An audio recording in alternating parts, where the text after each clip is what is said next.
हमारे साथ जुड़ चुके हैं बीएसपी के पदाधिकारी हैं। इनसे हम परिचय पहले जानने की कोशिश करें। क्या नाम हुआ सर? मेरा नाम नागमणि बौद्ध उर्फ भिखारी राम। मैं मोहनिया विधानसभा का बसपा का विधानसभा अध्यक्ष है। सबसे पहले तो आपको और आपके चैनल के माध्यम से पूरे देशवासियों को मैं बधाई देता हूं, धन्यवाद देता हूं।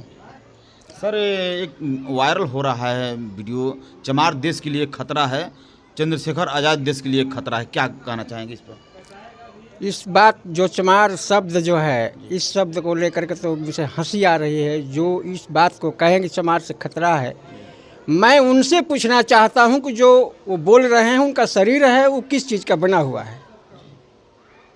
मैं जो यह शब्द बोल रहा है व्यक्ति कि नहीं चमार जो है खतरा है, चंद्रशेखर जो माननीय नगीना से सांसद हैं वो खतरा हैं, तो मैं पूछना चाहता हूं कि ये पहले आप बताइए कि आपका शरीर किस चीज़ का बना हुआ है।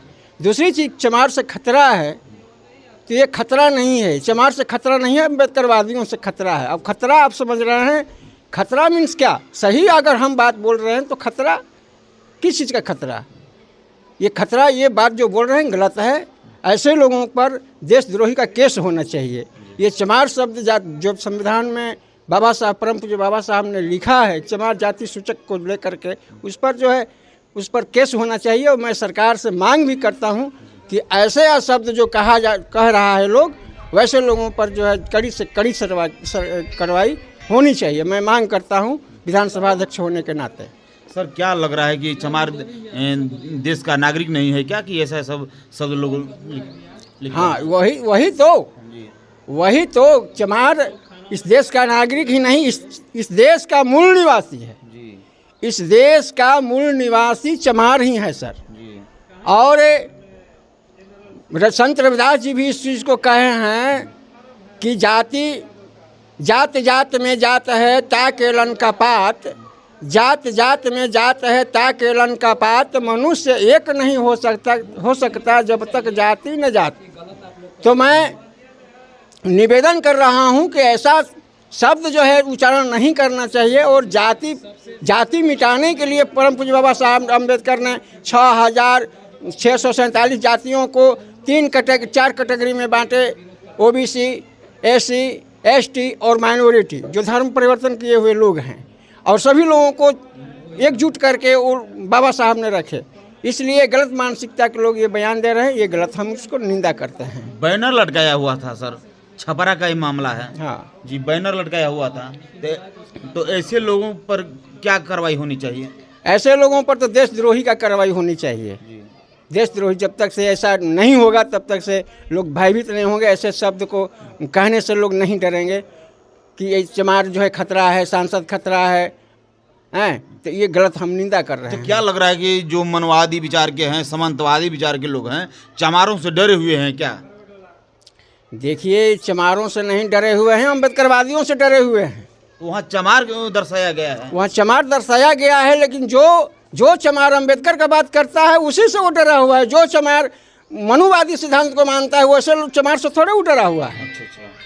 जो चमार कुल में जो जन्म हुआ है, जिस जाति में जन्म हुआ है, जो मनुवादी सिद्धांत को मानता है उससे वो डरा हुआ नहीं है।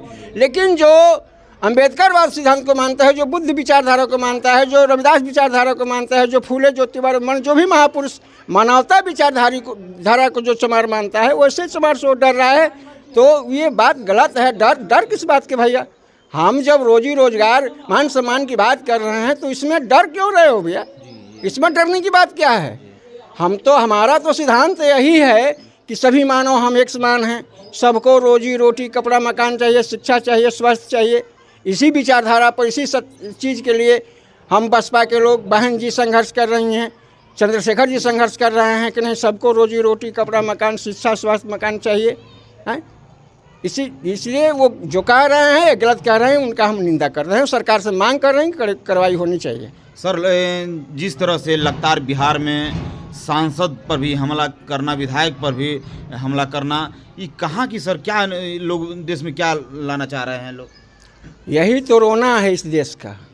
जब इस देश में एक सांसद सुरक्षित नहीं है, एक विधायक सुरक्षित नहीं है, तो एक आम जनों की क्या हम कर सकते हैं? क्या सोचें कि उसका स्थिति क्या होगा। इसलिए जो भी ये सांसद के ऊपर अमानवीय जानलेवा हमला हुआ है, हम मोहनिया विधानसभा के तरफ से वैसे लोगों को घोर निंदा करते हैं और सरकार से मांग करते हैं कि इस चीज़ को जो भी व्यक्ति किया है ऐसा घिनौना काम, वैसे लोगों पर कानूनी कार्रवाई किया जाए। एक चीज़ और वीडियो वायरल हो रहा है सर, मोहनिया विधानसभा में जो जहां सांसद साहब के ऊपर हमला हुआ था, उनके एक शिक्षा का मंदिर कहे जाने वाले उनका स्कूल भी चलता है, वहां पे कुछ लोग क्लेम लगा रहे हैं कि वहां पे धंधा किया जा रहा है, वहां निरोध फेंका गया है। तो क्या लग रहा है जो शिक्षा का मंदिर है उसमें ऐसा हो सकता है क्या, या सामंतवादियों द्वारा भरमाने की मतलब फैलाने की जो कोशिश की जा रही है? ये बात सच्चाई है। यही सच्चाई है कि एक अनुसूचित जाति का व्यक्ति कैसे आगे बढ़ रहा है, प्राइवेट जो सिस्टम है, प्राइवेट सिस्टम ये कैसे अपना पहचान बना रहा है, कैसे स्कूल खोल दिया, कैसे सांसद हो गया, कैसे प्रमुख हो गया, कैसे रोहतास जिला का चेयरमैन हो गया। जलन ये है, यही इसी के चलते जो है ऐसा गलत काम कहा गया है। ऐसा गलत चीज़ होता नहीं है। मैं जब बसपा में वो थे मनोज राम जी 19 में चुनाव लड़े थे, तो उनके यहाँ मैंने 1 महीना 30, 31, 32 दिन मैंने लगातार रहा है, उस वहाँ स्कूल पर रहा है, आश्रम पर रहा है। ऐसा कुछ नहीं है, इनको बदनाम करने के लिए ऐसा काम किया जा रहा है। क्या लग रहा है कि दलित चमार जाति के होने के नाते इनके ऊपर लाछना लगाया जा रहा है क्या? जी, ये आपका बात सत्य है कि दलित जाति होने का ही यह गुनाह है। अगर वही सांसद दूसरे समाज से होते तो किसी का हिम्मत नहीं था कि उस पर अंगुली कोई दिखा दे, और लाठी डंडा चलाने का तो बहुत दूर की बात है। इसलिए ऐसा जो हो रहा है, सांसद हैं, सासाराम सुरक्षित सीट है, तो यहाँ से कोई तो अनुसूचित जाति से ही लोग जाएंगे। जी जाते भी हैं। बाबू जगजीवन राम रहे हैं 8 बार, छेदी पासवान जी भी रहे हैं, मुनीलाल जी भी रहे हैं, मीरा कुमार भी रही हैं। लेकिन ऐसा जो काम हुआ है यह बहुत घिनौना काम हुआ है। इसका हम लोग कड़ा से कड़ा निंदा कर रहे हैं और सरकार से मांग कर रहे हैं कि इस पर कानूनी कार्रवाई करके उन लोगों को दंडित किया जाए। चलिए एक बार सर परिचय देते हुए। मेरा नाम नागमणि बौद्ध उर्फ भिखारी, मोहनिया विधानसभा के विधानसभा अध्यक्ष। और लास्ट में आपको और आपके चैनल को मैं बधाई देता हूं कि आपने समय निकाल कर यहाँ आया और इस कार्यक्रम को जन जन तक पहुँचाने का काम करेंगे, इसलिए बधाई। जय भीम, जय भारत, खुदा हाफिज। Thank you.